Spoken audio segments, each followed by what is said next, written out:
Good afternoon, ladies and gentlemen. Firstly, can I thank William for the presentation. I've been hearing a lot about the Programme for International Assessment of Adult Competencies, if I have that right. And it's sort of one of these things that you hear about. You know it's going to be very important and play a big part in our lives, but you're not quite sure what it is and what it means. And William, I think you took us through that very well. I've been asked to speak a little bit about the new paradigm that's emerging for further education and training. And I hope to do that. I'm delighted to be here and thank Inez and Helen and Claire for the invitation to be part of this session. There's profound change underway in our sector. There's an enormous amount happening. Right now, it's largely about structural change. But the most important thing is, as we progress forward, that structural change leads to strategic change that in turn makes a difference to the citizen. And that's really what we want to talk about. This year, the Department of Education alone will spend approximately 800 to 900 million euro in this thing called further education and training. That's going to support or help or encourage or get behind at least 250,000 of our citizens. Each of those will have an intervention, either currently through FOSS or one of our partners, or through what was up till recently the VEC network. That's an awful lot of money and an awful lot of people. And it reaches into every facet of Irish life in ways that we probably don't really assimilate or put together terribly well. Not alone do we do that through the Department of Education, but a range of other government departments are also funding programmes in other areas. Employers fund development programmes for their staff, and people go and do their own development. And I think when you look at all of that, that says, well, there's a lot happening, there's a lot of people involved and a lot of money being spent, but are we doing the right things? Are we making a difference to the people that we're meant to be supporting? And really, they're the fundamental questions that SOLAS will seek to address as it develops a future strategy for further education and training. So what is SOLAS? Well, it's An Service Idicus Lenúnach agus Scileanna, the Further Education and Training Authority. And it's one part of this enormous change in the infrastructure and the architecture that supports further education and training, which in turn is part of a fundamental reform of our education system. It's kind of one of these things, it's so big and vast and so much happening, it's actually hard to get your arms around it. So to make it concrete, on the 1st of July, 33 VECs who had existed and served learners in this state for 83 years came to an end, and 16 education and training boards emerged. They're underway right now. Those education and training boards are a merger of county and other structures, and right now they're responsible for delivering the traditional VEC programme. Later on this autumn, probably sometime in October, FOSS, an institution which came into being in 1998, will cease, and all of that is remaining in FOSS will move to SOLAS. Just to tell you a little bit about what's been happening already, 4 years ago there were 2,300 people working in FOSS. Today there's 1,060. 500 people have left the organisation and over 700 have transferred to the Department of Social Protection. So this is a change process that's underway sometime. But as I said, and I want to come back to this theme, so far it's about the structures. SOLAS will emerge later on this year, and at the end of the year, SOLAS will divest itself of the training delivery functions that were FOSS, the FOSS training centres, and all of that apparatus, and many of you are probably tied into that in some fashion.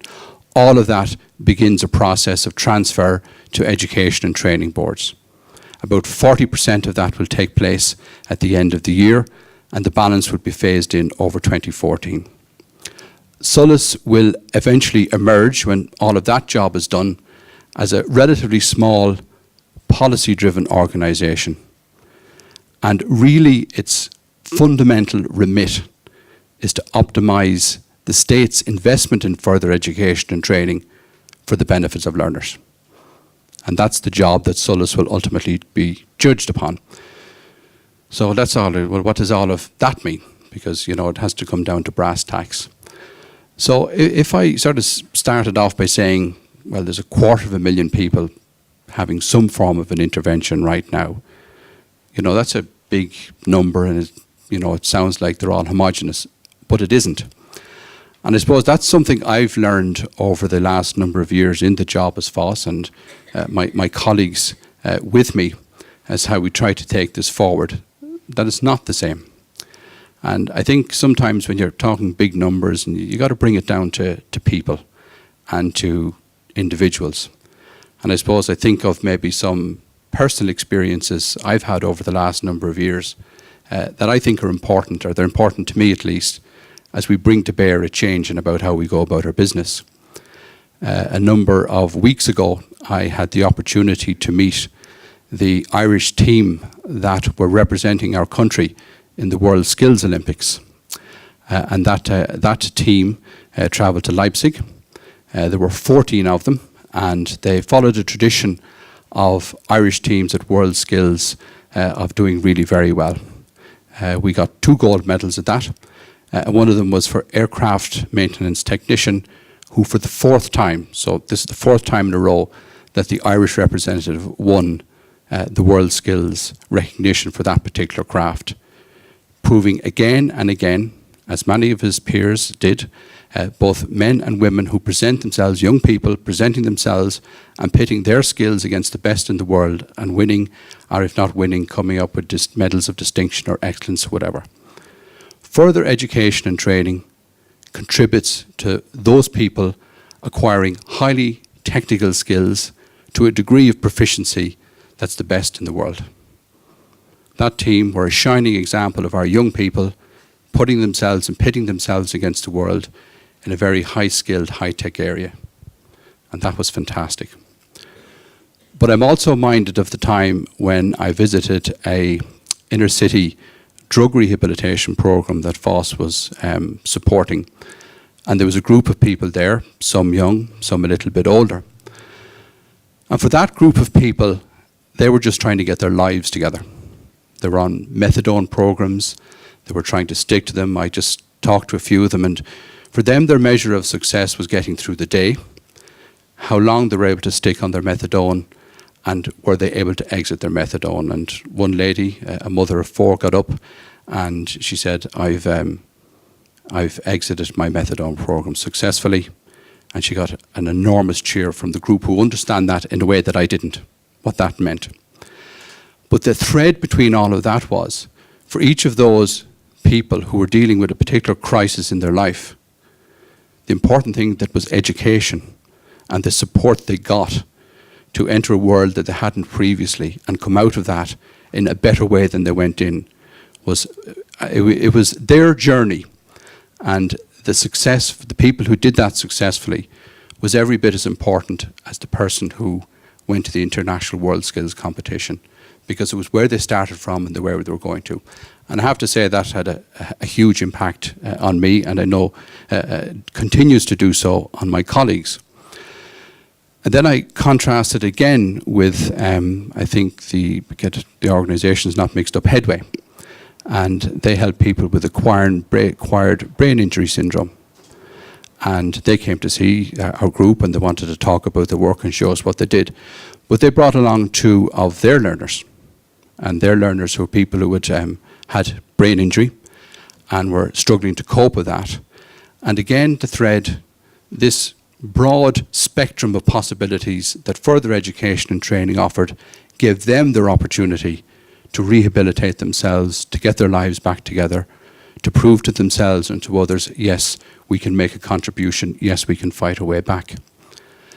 And my last example then of that was when I attended the AINTIS festival last year. And we met a lot of adult learners, and those learners met myself and Minister Cannon at the time, and my colleague Fiona Hartley. And we met them in their setting, and they talked to us about their experiences dealing with the system, that one part of which I'm in charge of, and how their interaction with that system actually helped set their course in a positive way or put them further back from where they were.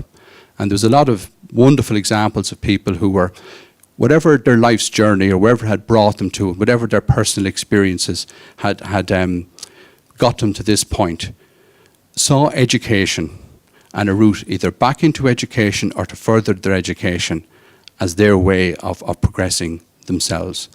And I remember one gentleman in particular.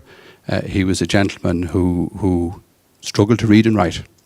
And he talked about how he was tried to make a living, and perhaps things like the shame he felt or the challenge he had if he wanted to interact with civic society or officialdom in any sense, and how to deal with that.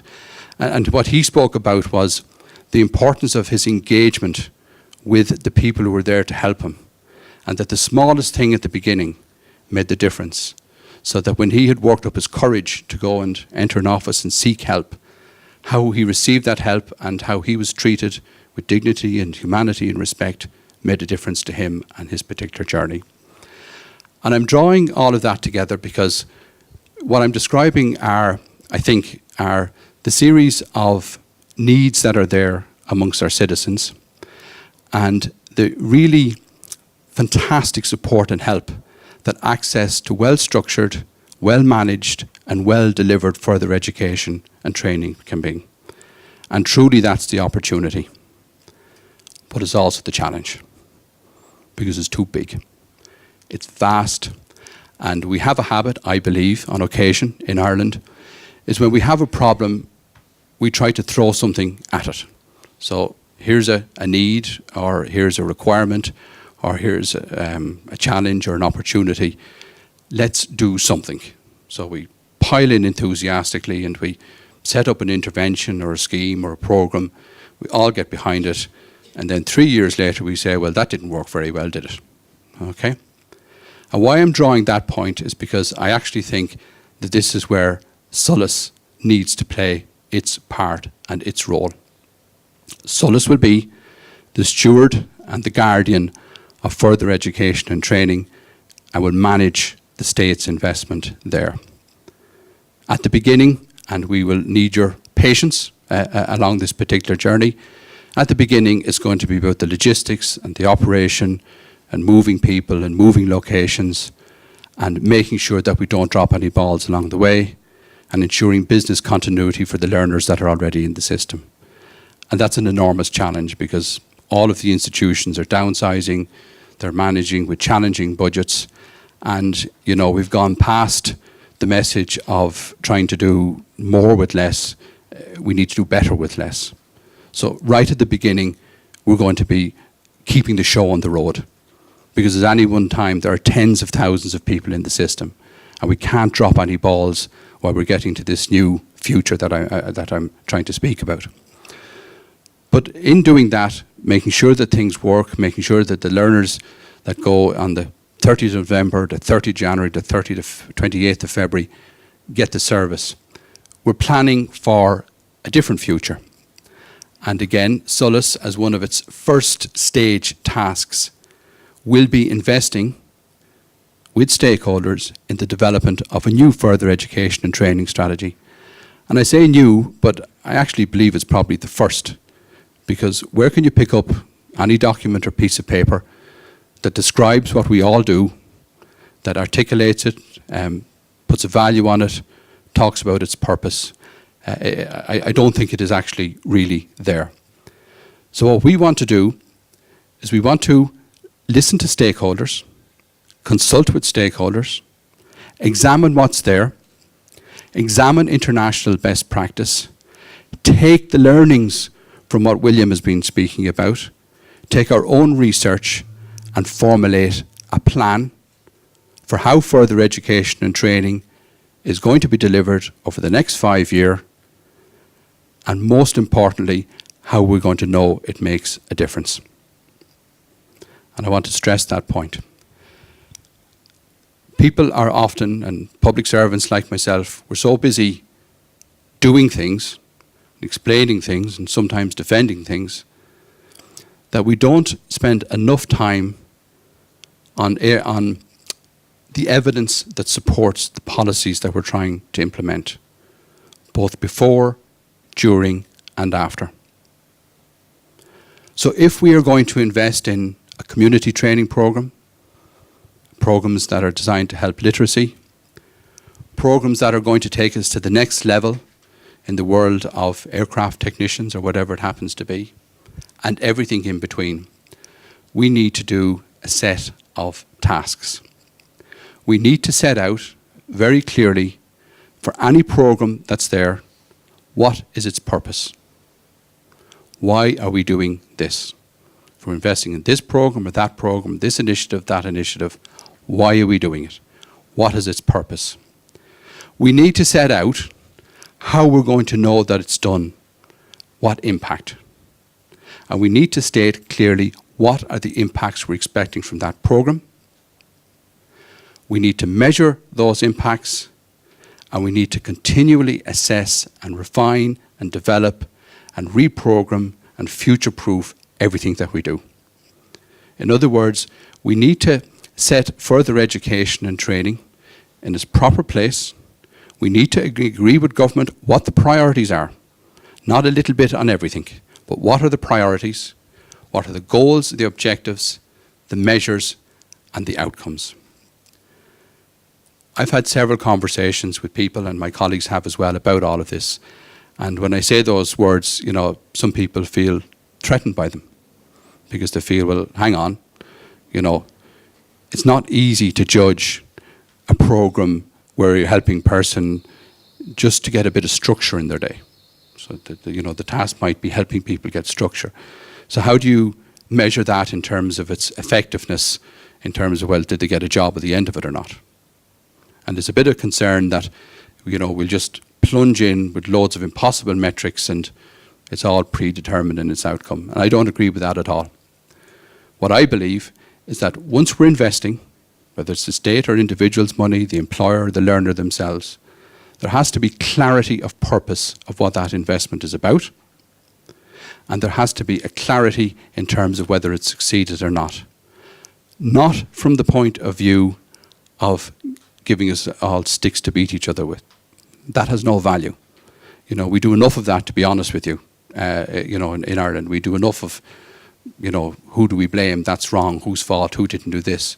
What we actually should move, and maybe this is the new paradigm, is one that through shared experience, shared learning, clear goals and priorities, objective assessment of what's being achieved or not, collaborative ways of working, and a genuine focus on the learner, then maybe perhaps our piece of turf within that world. If we can move that to be the new paradigm, and if we can put a set of systems, structures, stakeholder engagements that work in an integrated fashion to achieve that, then I think in 5 years' time, SOLAS can say, well, we did the job that it was intended to do. Clearly, the outcomes of this report, the work of NALA, the work of many stakeholders around this room, needs to influence that. So we have to find the channels of communication to ensure that we take on board the greatest breadth of views that we can. But ultimately, it is going to be about making choices that within the totality of what's possible, what are the best things to do at this particular time. And I think if we do that, and we do that well, we will have something that we can all be proud of. I really look forward to hearing more about the Adult Skills Survey.